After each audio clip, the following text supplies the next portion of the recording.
Welcome to adding an internship to your resume. The focus of this presentation is to learn how to write an effective resume and specifically how to articulate your internship experience on a resume. First, let's discuss the purpose of a resume. A resume provides a snapshot of your education, experience, and qualifications.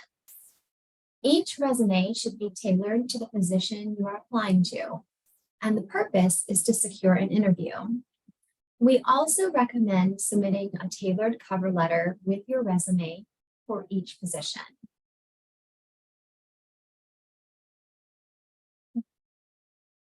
Before we look at a resume sample, let's go over some basics.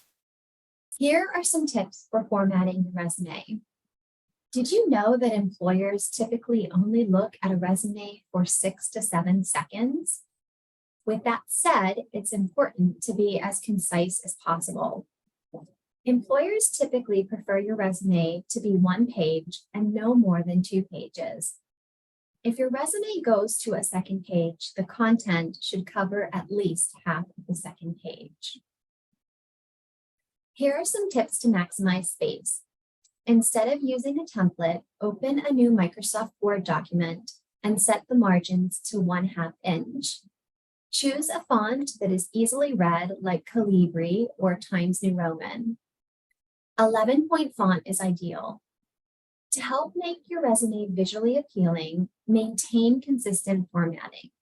For example, use periods after every bullet point or no periods at all.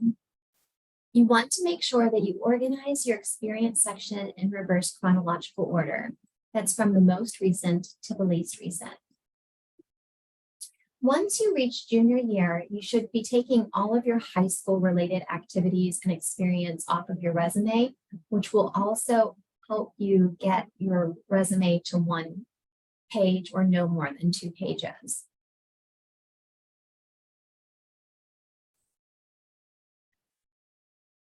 A standard resume includes your contact information, education, as well as paid and unpaid experience. If applicable, you can include a summary section, a leadership and activities section, or a skills section.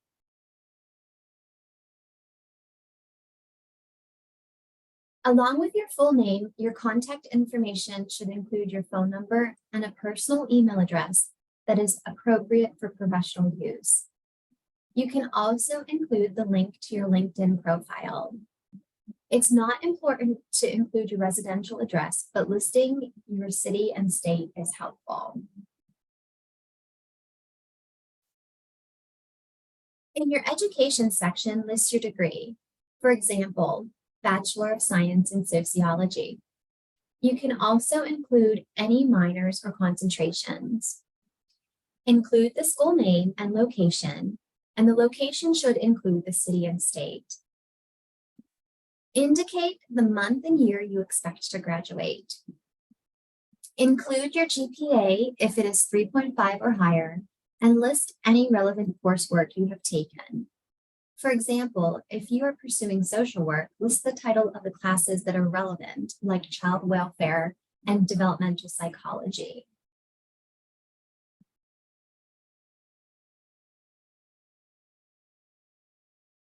If it is applicable to you, you can also include any academic awards and achievements that may be Dean's List or an honor society that you are a member of.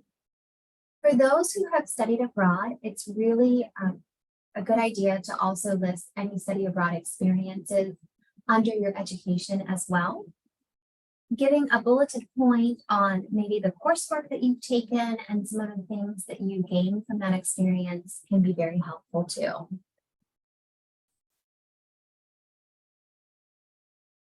Note that paid or unpaid experience can include internships, research, capstone projects, volunteering, part-time jobs, leadership positions, etc. Since you are pursuing an internship, we recommend that you create at least 2 sections for your resume, a relevant experience section and an additional experience section. Any experience that is relevant to what you are applying for would be included under the relevant heading.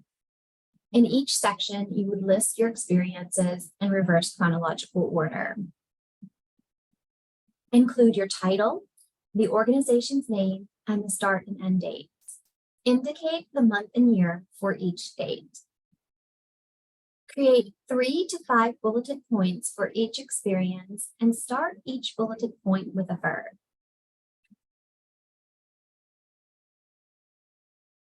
This handout on our website offers a sample list of action verbs.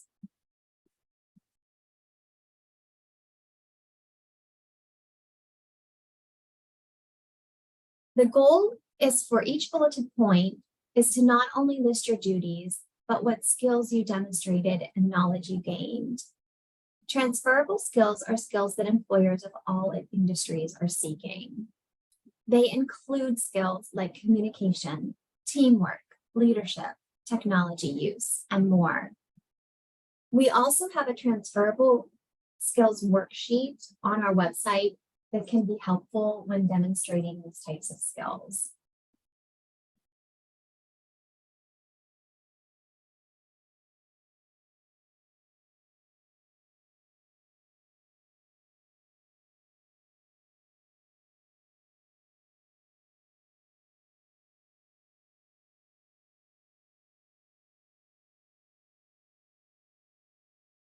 So let's dive a bit deeper into creating bulleted points. First, let's list internship duties. So this particular student was a grants and program evaluation intern. Here is the list of duties that he came up with initially. Assist with research for program and grants, input data, review legislation for grant-related topics. So employers are not just looking for you to list duties. They want to better understand the skills and knowledge you gained. Skills could be specific to the position or transferable. So the student noted he gained the following skills. First, how to conduct literature searches and annotate articles. And then secondly, technology skills such as statistical package for social sciences, otherwise known as SPSS, and Microsoft Excel. Here's the knowledge he gained. The emotional and behavioral impacts of child trauma and abuse, the multidisciplinary process for community coordination and response to child abuse, knowledge of legislative developments from attending weekly webinars, and how to identify grants that could offer potential funding.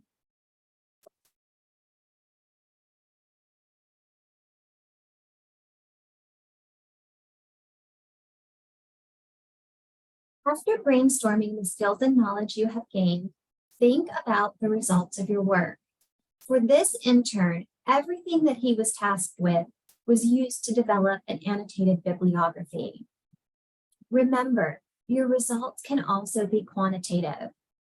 Maybe at your event planning internship, you assisted with planning 3 major events that each had hundreds of guests. Make note of that. Or perhaps your supervisor praised you for your ability to work well under pressure. That's considered qualitative data. You can integrate that feedback into your bulleted points as well.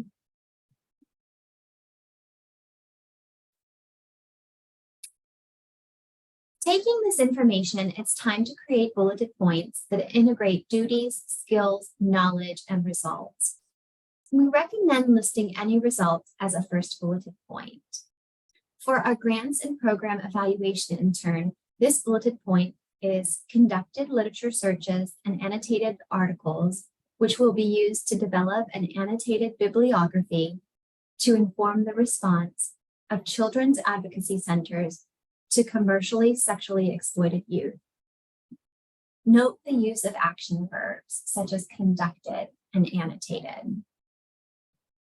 Since the student completed this internship, all of the verbs used are in the past tense. Take a moment to read through the rest of the bulleted statements. Note that while you may not be able to list everything you have done, You're going to choose to list the points that are most relevant to your next position.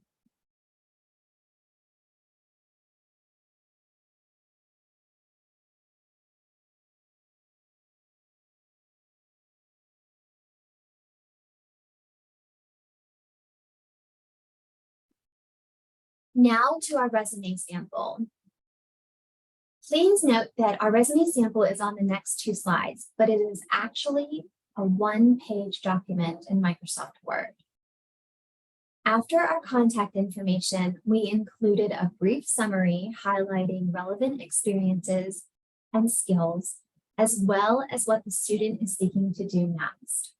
So we started with who he is, a junior sociology major, an aspiring social worker, integrating the experience that he has had, highlighting that he is fluent in Spanish, and then indicating what his next move is. So he is seeking a crisis response volunteer position where he can utilize strong interpersonal skills and gain counseling experience. Whenever you are indicating in a statement what you are seeking, it's always important to add what you can also contribute.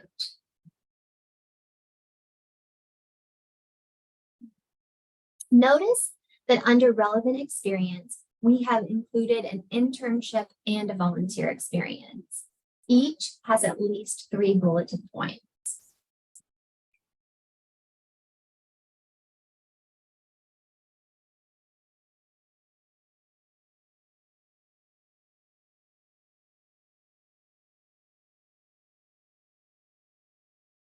Under additional experience, we highlight a part-time job that the student held throughout college to support himself. The skills we emphasize are transferable across all industries: customer service or interpersonal skills, problem solving, and the ability to work independently. Club involvement is listed under the activities section, and the skills section focuses on language and technology skills. Since this student is hoping to gain counseling experience to support his graduate school application for social work, what he can do is, once he has started a counseling internship or volunteer position, he could add the specific types of trainings that he received to this section and expand it to a skills and training section.